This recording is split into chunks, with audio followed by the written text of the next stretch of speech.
Shalom saudara yang dikasihi Tuhan Yesus Kristus. Selamat malam, selamat berjumpa dalam renungan pada malam hari ini. Doa dan harapan saya saudara semua ada dalam keadaan yang baik, sehat, penuh sukacita dan berkat-berkat Tuhan.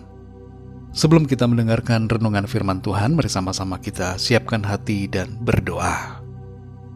Bapa kami yang di surga, Bapa dalam nama Tuhan Yesus Kristus, kami mengucap syukur untuk berkat kemurahan Tuhan, pimpinanmu dari pagi hingga malam ini.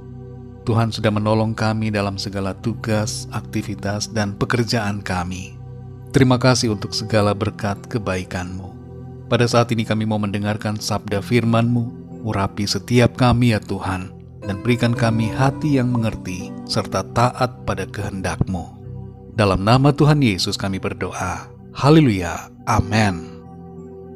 Saudara yang dikasih Tuhan, pembacaan Alkitab kita pada saat ini terdapat dalam kitab Nabi Yesaya pasal yang ke-13.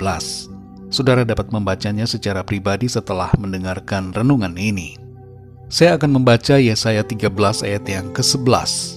Tertulis demikian. Kepada dunia akan kubalaskan kejahatannya, dan kepada orang-orang fasik kesalahan mereka. Kesombongan orang-orang pemberani akan kuhentikan, dan kecongkakan orang-orang yang gagah akan kupatahkan.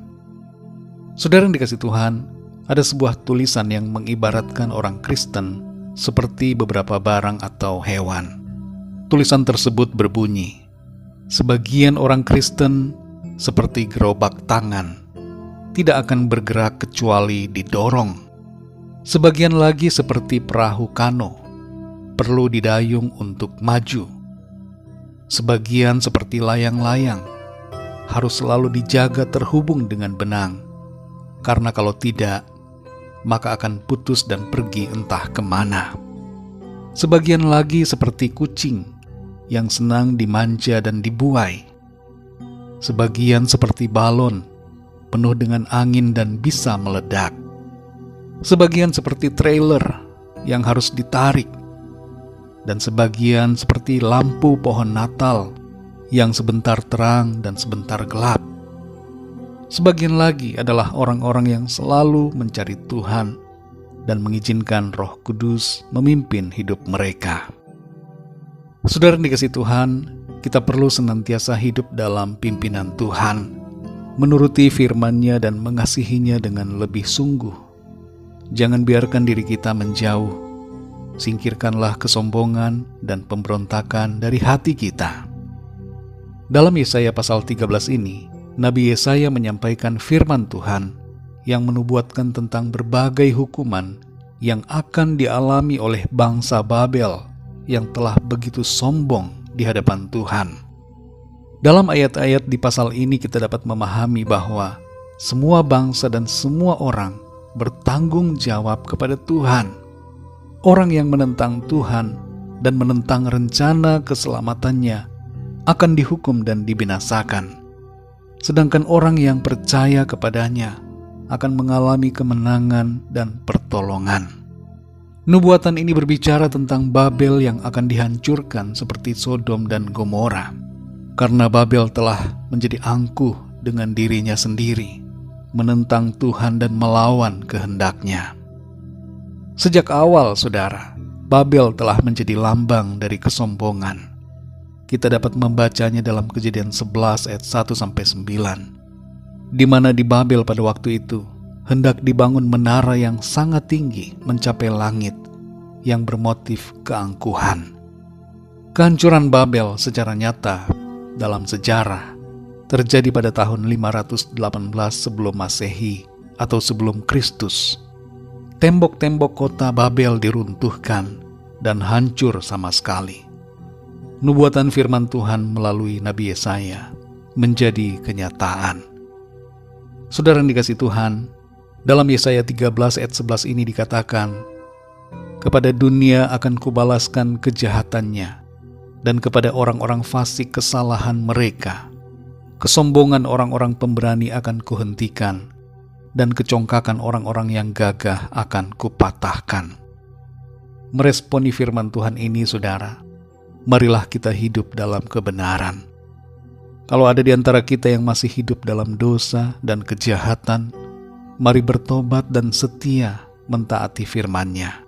Jangan hanya KTP kita saja yang Kristen, tapi hidup kita hendaknya sungguh-sungguh lahir baru di dalam Kristus. Biarlah kita semakin mengenal Tuhan dan semakin mengerti akan kehendak-Nya. Hiduplah dalam kerendahan hati, kasihilah Tuhan, dan senantiasa andalkan Dia. Kasih karunia Tuhan yang akan menolong dan memampukan kita untuk hidup berkenan seturut dengan kehendak-Nya. Saudara dan saya akan dikuatkan dan dituntun oleh Roh Kudus untuk terus berjalan dalam terang firman-Nya. Tuhan yang baik tidak akan membiarkan kita, tapi akan menuntun dan menolong kita, memegang kita dengan tangan-Nya, berjalan mencapai kesempurnaan. Mari kita berdoa, saudara. Bapa kami yang di sorga, Bapa dalam nama Tuhan Yesus Kristus, kami mengucap syukur untuk firman-Mu yang sudah kami dengar pada saat ini, mengajarkan kepada setiap kami, supaya kami hidup sungguh-sungguh seturut dengan kehendak-Mu. Kami memahami bahwa ada murka Tuhan yang tersedia dan akan menimpa orang-orang yang berlaku jahat di mata-Mu.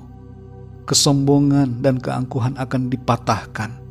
Engkau akan merendahkan orang-orang yang tinggi hati, dan Engkau akan membalas setiap dosa dan perbuatan kejahatan yang dilakukan manusia. Ajar kami Tuhan untuk selalu hidup mengasihi Engkau, sungguh-sungguh lahir baru, hidup dalam pertobatan, setia melakukan kehendak Tuhan. Ajar kami untuk senantiasa konsisten dalam jalan-jalan-Mu, tidak berubah setia, tapi hati kami tetap tertuju kepadamu Tuhan. Terima kasih Tuhan untuk firman-Mu. Pimpin kami selalu Roh Kudus, untuk kami senantiasa berjalan dalam terang dan kebenaran-Mu. Berkati kami di sepanjang malam ini. Berikan kami tidur yang nyenyak, dan bangunkan kembali besok pagi dengan kekuatan baru. Tubuh yang sehat diberkati Tuhan, untuk kami pakai memuliakan nama Tuhan lewat segala aktivitas kami. Kami berdoa mohon lawatan Tuhan, agar Tuhan melawat dan menjamah, menyembuhkan yang sakit, menguatkan yang lemah, memberikan semangat baru kepada yang berputus asa, melepaskan yang terikat dan terbelenggu dosa dan kuasa kegelapan, dan memberikan jalan keluar bagi yang sedang dalam persoalan. Berkati bangsa kami Indonesia, juga semua bangsa di dunia ini. Lawat dan curahkan anugerah-Mu, rahmat-Mu kepada setiap orang dari segala bangsa. Pulihkan situasi di Ukraina saat ini ya Tuhan. Berikan perdamaian dan keamanan. Dan kami juga berdoa buat gereja-gereja-Mu, buat semua hamba-hamba Tuhan, dan buat semua jemaat-Mu, agar Tuhan selalu menolong, menuntun, senantiasa semakin hidup benar dan kudus di hadapan Tuhan. Terima kasih Tuhan. Kami percaya berkat damai sejahtera dan kasih karunia Tuhan senantiasa berlimpah dalam hidup kami. Dalam nama Tuhan Yesus Kristus, Tuhan dan Juru Selamat kami sudah berdoa dan mengucap syukur. Haleluya. Amin. Puji Tuhan, saudara yang dikasihi Tuhan, saya percaya firman Tuhan menjadi berkat dan kekuatan buat saudara semua, dan Roh Kudus akan menolong saudara untuk lebih lagi memahami kebenaran firman Tuhan. Tuhan Yesus memberkati saudara semua. Sampai jumpa dalam renungan yang berikutnya. Haleluya.